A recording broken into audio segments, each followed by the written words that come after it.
Hello friends, today we are discussing about some NCERT example question answers of chapter 1, class 11, chemistry chapter 1. Now here the question number 36, match the following. Now here you have to match this column. 88 gram of CO2. You know that CO2 mass is 44 gram and the mass is equal to 1 mole. Yes, mass is equal to 1 mole. तो 1 मोल कैसे करेंगे आप? 1 मोल किसके equal होता है बेटा? 44 ग्राम. तो 2 मोल किसके इक्वल होगा? 88 gram of CO2. So here A match with the B. Now 6.022 into 10 to the power 23 molecules of water. Now हमें पता है ये molecules किस में होते हैं? 1 मोल वाटर के अंदर. तो your answer is 1. Now next is 5.6 liter of oxygen at STP. भाई 5.6 लीटर्स में हमें STP कंडीशन में बताने हैं कितने मोल्स होंगे. वी नो दैट 22.4 लीटर कितने STP की इक्वल होती है? 22.4 लीटर्स. ठीक है, is equal to 1 mole. 22.4 litre में कितने मोल्स होते हैं? 1 मोल होते हैं. क्लियर. तो आपके जो अगर हम पूछा जाए कि भाई 5.6 लीटर में कितना होगा, तो 1/22.4 multiply by 5.6. When you solve this, you will get the answer 0.25. So your answer is match this with 0.25 mole. Now 96 gram of oxygen. Now 96 क्योंकि हमें मोल्स निकालने हैं. 96 ऑक्सीजन मास 16 और 2 oxygen, that will be the 32. Clear? Now here if you divide this, clear? Here if you divide this, you will get 3. So your answer will be 96 moles किससे match करेगा? 3 moles. Now 1 mole of any gas, आपको पता है कोई भी gas लो उसके अंदर कितने पार्टिकल्स होते हैं? 6.022 10 to the power 23 molecules. Now next question is match the following physical quantity with units. आपको यूनिट के साथ मैच करनी है. Now first unit is molarity, that will be mole per liter. Molarity unit is mole per liter. Mole fraction की unit बेटा, that will be the unit less. moles को कैसे लिखेंगे हम? MOL. molality, moles per kg. moles per kg. molality को किससे match करेंगे? moles per kg. now pressure find to be in the Pascal. Clear? Pascal.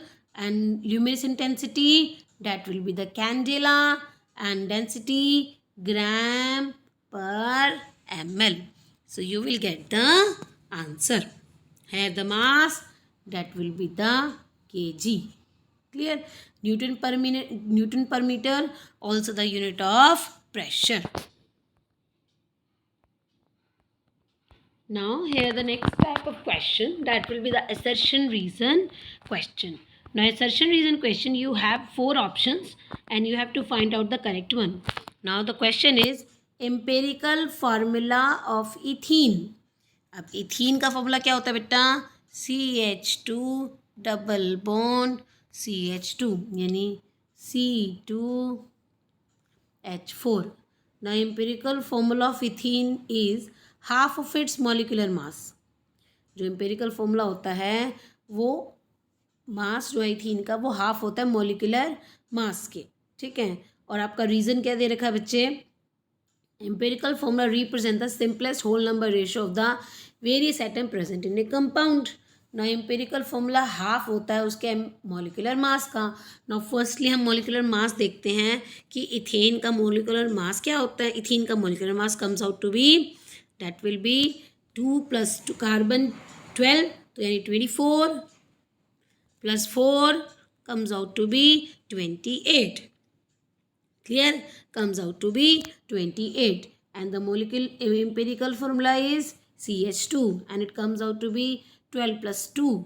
Now here the 12 plus 2 is 14. तो exactly half हो गया. तो ये ठीक है बिल्कुल बात. Assertion is correct. और empirical formula क्या होता है? Simple whole number ratio होता है. तो assertion and reason both are correct with correct explanation. तो option is A. Now next assertion is one atomic mass unit is defined as the 1/12 of the mass of one carbon 12 atom. भाई जो atomic mass unit होती है उसको 1/12 of the carbon 12 को हम define करते हैं. अब ऐसा इसका रीज़न क्यों दिया गया है? क्योंकि ये carbon 12 isotope most abundant isotope है कार्बन का and had be chosen as, क्योंकि इसको हमने मोस्ट अबंडेंट है और उसको चूज़ किया गया है. नाउ जब हम इसको देखते हैं तो वन एटॉमिक मास किसके इक्वल होता है? 1/12 of the one carbon 12 isotope. Assertion is correct. Reason क्या है कि कार्बन 12 जो है मोस्ट अबंडेंट आइसोटोप है जो नेचर में मिलता है. बात ये भी ठीक है, लेकिन हमने स्टैंडर्ड क्यों फाइंड आउट किया हुआ है? Is considered as standard for defining the atomic and molecular masses. कि वो इसलिए नहीं लिया गया है क्योंकि वो नेचर में अबंडेंट है, वो इसलिए लिया गया है क्योंकि हमने मॉलिक्यूलर मास और एटॉमिक मास को इसी से ही डिवाइड किया गया है.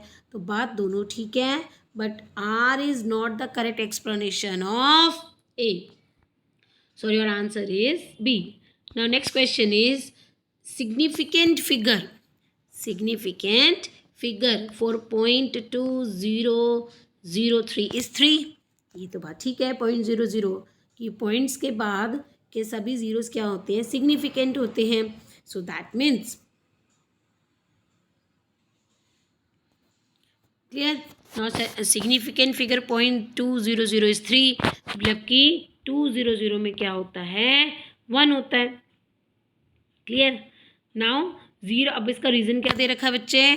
कि 0 एट द एंड और right of a number, 0 at the end और right of a number are significant provided they are not on the right side of the decimal point. क्या कह रहा है बच्चे? कि इसमें ए बात तो ठीक है क्योंकि पॉइंट के बाद के जितने भी ज़ीरोज़ होते हैं वो सिग्निफिकेंट होते हैं. सो 0.200 में सिग्निफिकेंट फिगर क्या है? 3. लेकिन 200 में सिग्निफिकेंट 1 है क्योंकि पॉइंट्स के बाद के ज़ीरो इसमें सिग्निफिकेंट नहीं है क्योंकि पॉइंट नहीं है. तो डैट मीन्स 1. बात ठीक है, बट रीज़न क्या दे रहा है? कि 0 at the end of right of a number. अगर आप नंबर के राइट में लिखते हैं सिग्निफिकेंट होते हैं provided they are not on the right side of the decimal point. This is not the correct one because 0 at the end of the number without decimal point.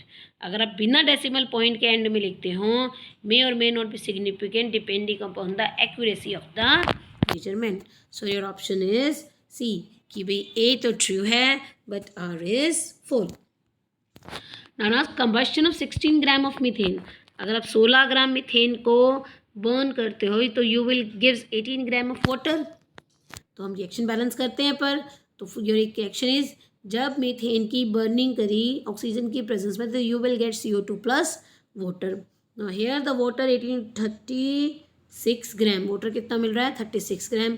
और जो methane का मास है वो कितना है? 16 ग्राम. तो अगर आप 16 ग्राम मीथेन को बर्न करते हो तो you will gate 36 gram of water. So that means your assertion is wrong. है ना. अब आगे रीज़न देखते हैं. In the combustion of methane water is one of the product. अब assertion wrong है लेकिन जब आप बर्निंग करते हो तो वाटर एक प्रोडक्ट की तरह फॉर्म हुआ है. तो यानी ऑप्शन कौन सा होगा आपका? सी. Now next question is long type questions. Now see this. A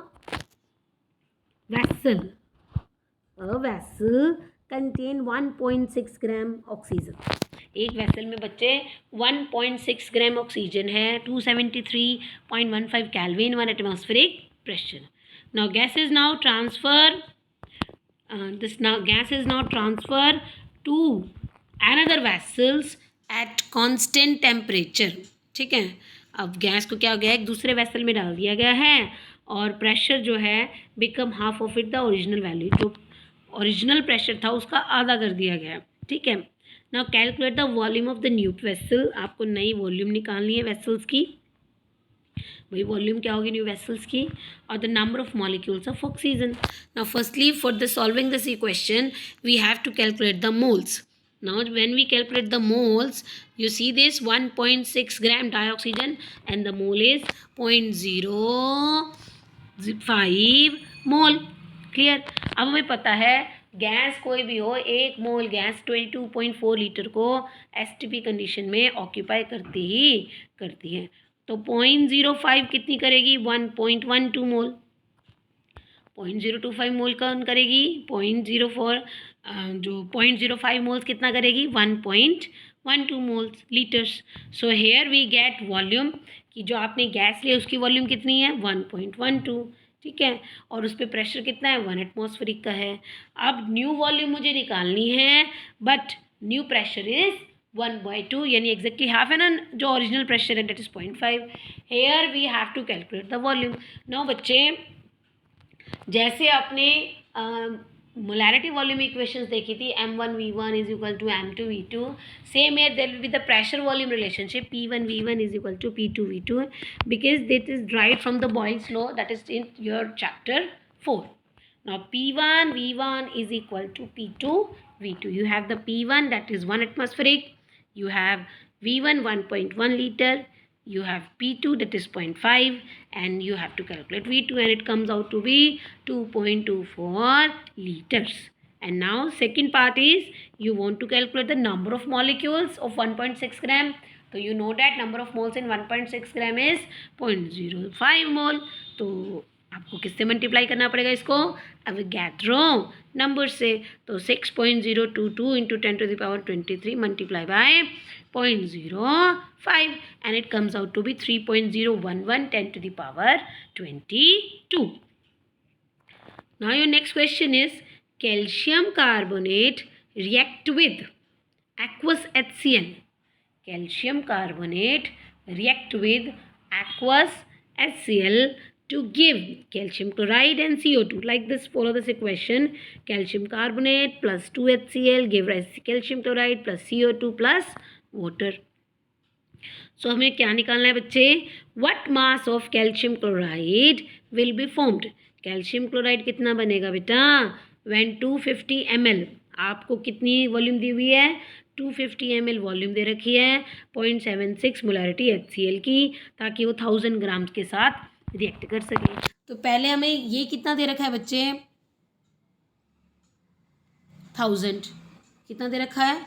1000. But हमें यही नहीं पता ये कितना है, तो पहले हम ये निकाल लें. तो हमें पता है 250 ml आपको दे रखा है. तो देखते हैं कि 1000 ml में 0.76 HCl मोल्स के हैं, तो 1 पे क्या हो जाएंगे? 1000. तो 250 में क्या हो जाएगा? Now here it comes out to be 4. Clear? Now 4 को जब हम उससे डिवाइड करेंगे, it comes out to be 0.76 divided by 4 point. Now 4 1 जा 4 36, तो it comes out to be 0.19. Now अब मोल्स कितने निकल गए HCl के? 0.19. लेकिन मुझे क्या निकालना है इसका? Given weight. तो इसको मल्टीप्लाई करना पड़ेगा 36.5 से. तो ये हमारा क्या निकल के आ जाएगा? Moles. So here if we calculate it, you will get the HCl के जो मोल्स आएंगे वो कितने आएंगे? That will be the point जो comes out to be molar mass. अगर हम निकालने बैठेंगे, that will be comes out to be 0.19 moles. And here if you want to calculate the molar mass of this calcium carbonate, so 1000 divided by 100. Now you have number of moles of HCl 0.19 and number of moles of calcium carbonate, that will be the 10. ठीक है. अब reaction ही कहती है 1 मोल 2 मोल के साथ reaction करता है. 1 मोल 2 मोल के साथ रिएक्शन करता है. तो 0.19 मोल्स 1 मोल 2 मोल के साथ करता है. तो 10 मोल कितने के साथ करेगा? 1 मोल कैल्शियम कार्बोनेट वो 1 मोल कैल्शियम क्लोराइड बनाता है. ठीक है. तो 10 मोल ही कैल्शियम क्लोराइड बनाएंगे, है ना. बट अगर हम देखा जाए तो अगर मैं इस इक्वेशन में देखती हूँ कि अगर मैं इस इक्वेशन को ध्यान से देखते हैं बच्चे, तो हमें पता है 1 मोल कैल्शियम कार्बोनेट 2 मोल हाइड्रोक्लोरिक एसिड के साथ रिएक्ट करता है। तो 10 मोल कितने से करेगा? तो 10 मोल 20 से करेगा, but you have 0.19, that means HCl is your limiting reagent. Clear? Now HCl is your limiting reagent. Now 2 moles HCl जब 1 मोल कैल्शियम क्लोराइड बनाती है तो 1 मोल कितना करेगा? 1/2 into 0.19. 1/2 into 0.19. It comes out to be 0.095 moles of calcium chloride. Now your next question is define the law of multiple proportion. Now what is law of multiple? Multiple means बहुत सारे, means when 2 or more elements combine together by fixed ratio by mass then it form more than 2 type of compounds. बस 2 element जब आपके fix ratio से combine करते हैं तो क्या करते हैं, वो क्या बनाते हैं, 2 से ज़्यादा कंपाउंड बनाते हैं, लेकिन जो भी कंपाउंड फॉर्म करेंगे उसमें रेशियो कैसा रहता है, मासेस का फिक्स रहता है. जैसे कि law of multiple proportions when 2 elements combine to form 2 or more chemical compounds then the masses of one of the element which combine with the fixed mass of the other bear a simple ratio to one and another. तो carbon combine with oxygen to form 2 compounds जिसको बोलते हैं carbon dioxide and carbon monoxide. Same here sulfur combine with oxygen to form 2 compounds SO2 and SO3, but the ratio is different. In CO2 12:32 and in CO 12:16. Now next question. A box contains some identical red color balls. एक ball के अंदर क्या है, एक box के अंदर identical red colour की balls हैं जिसको लेबल किया हुआ है A, और बॉल का वेट कितना है 2 ग्राम. ईच बॉल का वेट कितना है 2 ग्राम. एक और बॉक्स में आइडेंटिकल ब्लू कलर की बॉल्स हैं और हर एक को वेट कितना है 5 ग्राम. ठीक है, हर एक का वेट कितना है 5 ग्राम. तो आपको कॉम्बिनेशन कंसीडर करना है AB2 A2B एंड A2B3. तो आपको law of multiple proportion applicable है या नहीं है. Now if we decide this A, तो मीन्स A का मास कितना है 2, 5 का मास कितना है दिस B का मास कितना है 5. तो टोटल मास कितना हो जाएगा आपका ए बी टाइप में, टोटल मास कितना है 2:5 and here 2:10, here 4:5, here 4:15. Now अब हमें क्या करना है कि इस डाटा से लॉ ऑफ मल्टीपल प्रोपोर्शन को फॉलो करना है. नाउ अगर हम देखें which combine masses of the B which combine fix mass of A, हमें मास फिक्स करना है ए का.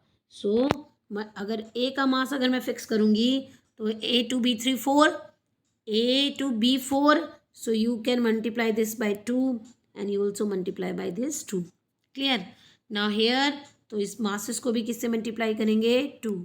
सो हेयर 10, 20, 5, 15, 10, 20, 5, 15 रेशो हो जाएगा 2:4:1:3. So here ratio comes out to be whole number. That means this is the law of multiple proportion. Now, okay student, I hope you get these questions of NCERT exemplar. Okay. Now, okay, bye bye.